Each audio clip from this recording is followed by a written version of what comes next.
Hey sweet thing, this is Cara for day 8 of A Kiss Beneath the Mistletoe.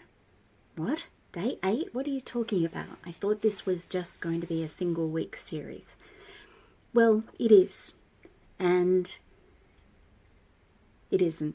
This is kind of a bonus day, just to recap what we covered over the last week, and to give you some ideas of how you might expand any of the practices that I shared with you.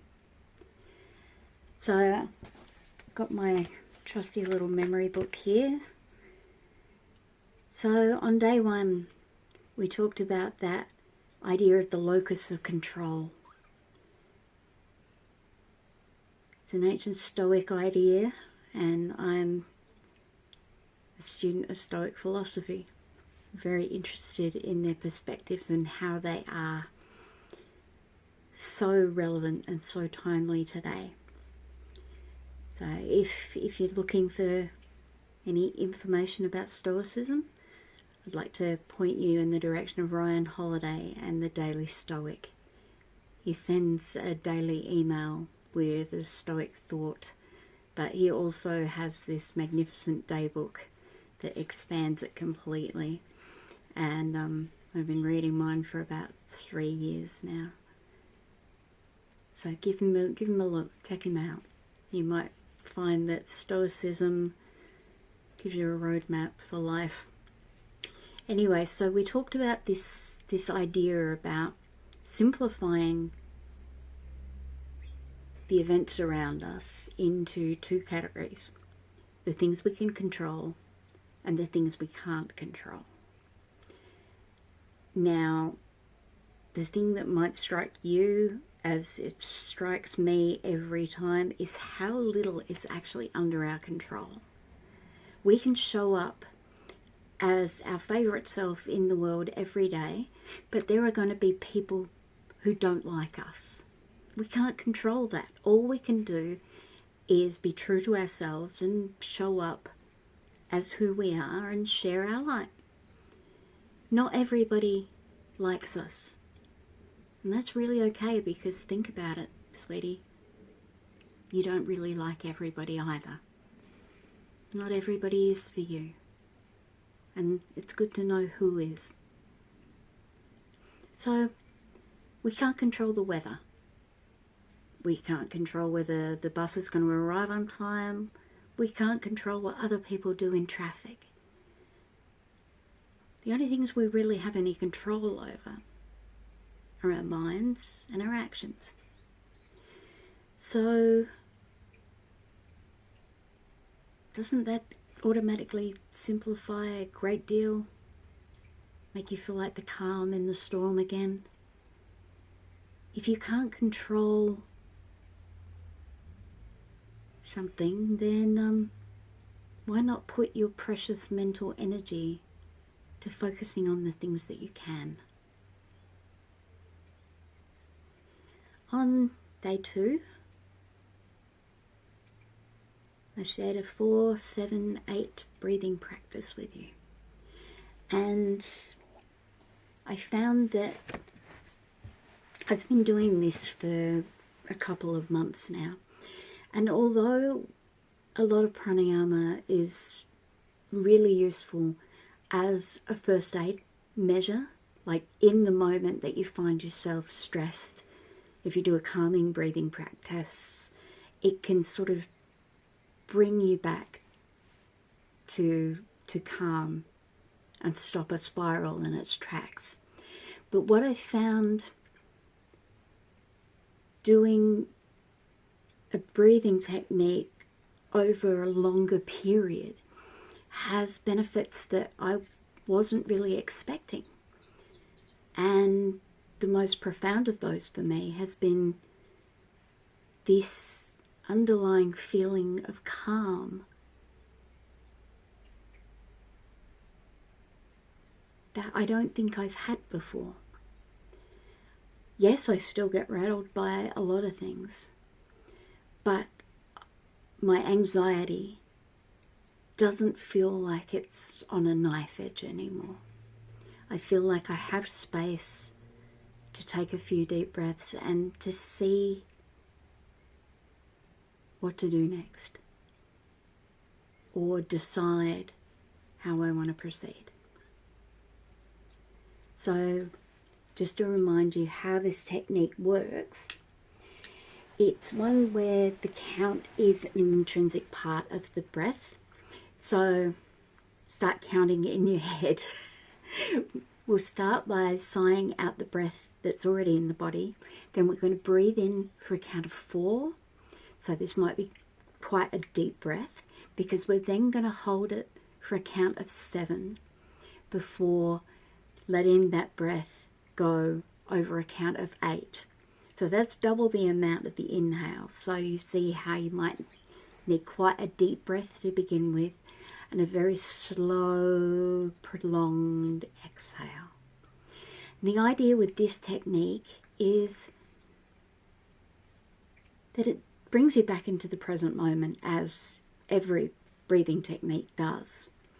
But it also encourages that long, slow exhale, so that the next inhale is taking care of itself. Why this is important is because when we get stressed and anxious and panicky, we start taking these really deep inhales, but we don't then let go of all that influx of oxygen. And so what's starting to happen is that breath stays and starts clogging us up with this not very fresh energy, which can make the mind feel slow, which can make the heart beat faster, which can create that acidy feeling in the stomach. So when we do this particular breath, slows the roll, stops you spiraling, and over the long term, I'm finding that it has really cooled my anxiety down. So let's take a couple of rounds of this breath together. Start by sighing out the breath in the body. And then inhale. 2, 3, 4. Now hold the breath. 2, 3, 4, 5, 6, 7. Exhale slowly. 2, 3, 4, 5, 6, 7, 8. Now inhale. 2, 3, 4. Hold. 2, 3, 4, 5, 6, 7. Exhale slowly. 2, 3, 4, 5, 6, 7, 8. Once more. Inhale. 2, 3, 4. Hold. 2, 3, 4, 5, 6, 7. Exhale slowly. 2, 3, 4, 5, 6, 7, 8. Now let your natural breath pattern resume and notice how you feel. So that was our day 2 practice. On day 3, oh gosh, I can't see without my glasses.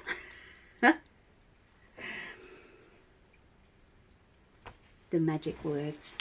The magic words. With either profanity or the sanitized for your protection version. I am a fucking awesome person who has been through so much shit, and I have made it through it all. And I'm still cute and smart and funny and nice and intelligent, and I kick ass. Beautiful. Day 4 is the self-hugging. We've been doing this every day for a week now. So I hope this no longer feels awkward for you. I've come to look forward to it. So maybe you will too. If it still feels strange, just trust me. Try it for a little while longer. In the meantime, just tell yourself you're getting a nice stretch between your shoulder blades. So, day 5, I invited you to change a single input into your day. Maybe you tried the radical suggestion of reading a book with breakfast instead of doom scrolling. Or maybe instead of mindlessly scrolling, you look at videos that make you laugh. I'd like to recommend dogs with extremely big sticks. They crack me up every time, and maybe that appeals to you as well. Or something that you want to know more about, and then for bonus points to share that with somebody you love. And see how changing a single input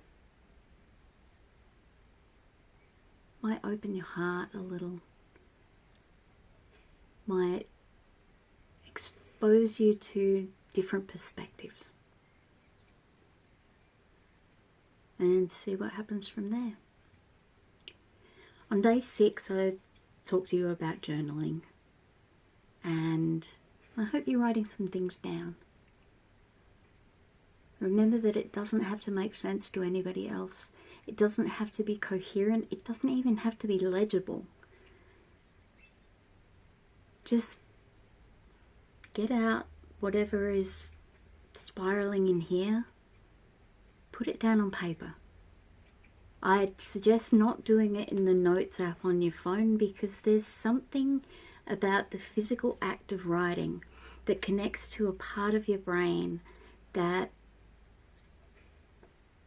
is, I don't know, it's involved in the creative process, and so it lights up your brain. If you've got no other way of writing, by all means, ignore what I've said and use the notes app on your device. It's going to be alright. The world won't end because you did it electronically. I also suggest it for people who say they don't resonate with this idea of journaling. If you just talk to yourself while you're walking around the house, I consider that to be exactly the same sort of thing. Sure, doing it out loud might feel like, how can that be journaling? But the central idea is the same. You're getting thoughts out from here and you're expressing them rather than bottling them up. And it doesn't matter that you're not talking to anybody, or you're saying the thoughts out loud so that you can hear them and make sense of them. That's part of what journaling is too, to observe our patterns. So maybe you make a voice note on your phone and to delete it when you're done. You don't have to record it at all. But yeah, I suggested journaling makes space in your head, builds your self-awareness, and makes you notice your patterns.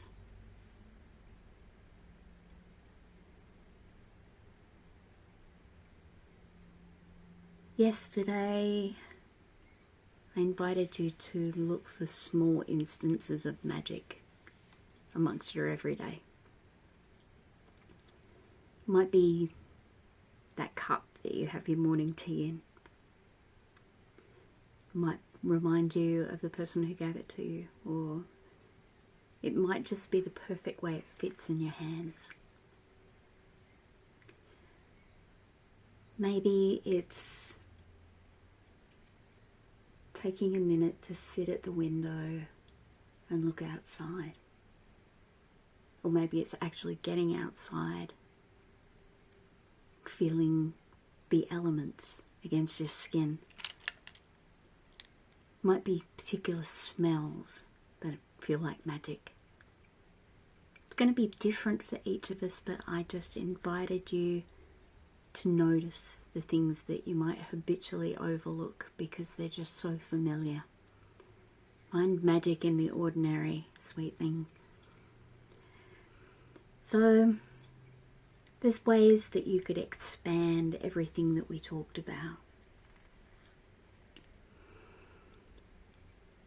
Keep reminding yourself that there are things you can control and things that you can't control. and decide that you're only going to give your mental energy, which is precious and takes so much to replenish, that you're only going to focus on the things that you can do something about. You can take that with you everywhere. You can remind yourself of it every hour on the hour. However you need to make that idea stick, it makes things seem a lot simpler. At least it does to me. And you might be the same.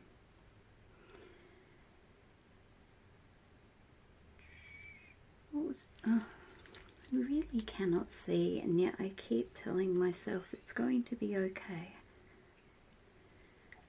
The breathing practice that we did day 2, maybe you start by doing that twice a day. When you wake up in the morning, try it for 3 rounds.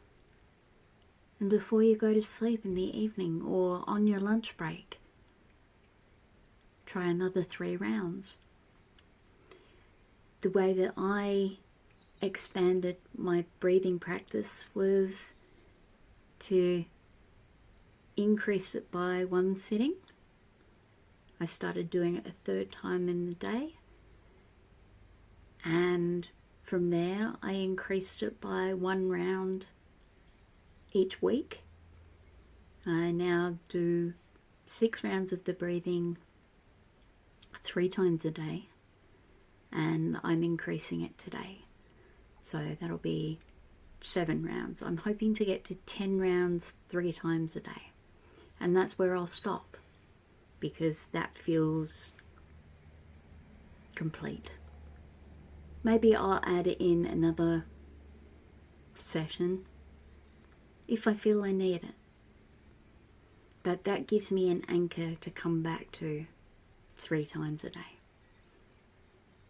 So begin slowly, twice a day for 3 rounds. Just let it become a normal part of your day. Doesn't take very long, so don't rush through it.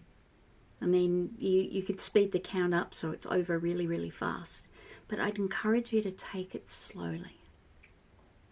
Really let that new pattern of 4, 7, 8 take root as a new part of your day, and then increase it slowly so you can notice the effect that it's having. Maybe you only resonate with this idea a little bit and you think twice a day is quite enough, and 3 times, like 3 rounds, is plenty for me. We're all different and we're all individual, so you do you. If you're looking to expand in a similar way to how I've done, that's how I did it, slowly and surely, to give each new step a chance to embed into the breath practice as a whole. So my mind is very skittish, and I'm great at starting things and not so great at prolonging them. So I thought leaving it going up very, very incrementally, that's the way to do it. Maybe you say the magic words to yourself twice a day. I definitely recommend doing it in the morning when you wake up, before your breath practice. So remember, I am a freaking awesome person who has been through so much shit, and I've made it through it all, and I am still cute and smart and funny and nice and intelligent, and I kick ass. Yes, you do. Self-hug. Well, I would recommend giving yourself 4 of these every day, because we need 4 for survival. We need 8 hugs a day for maintenance, and we need 12 hugs a day for growth. They don't have to be all self-hugging.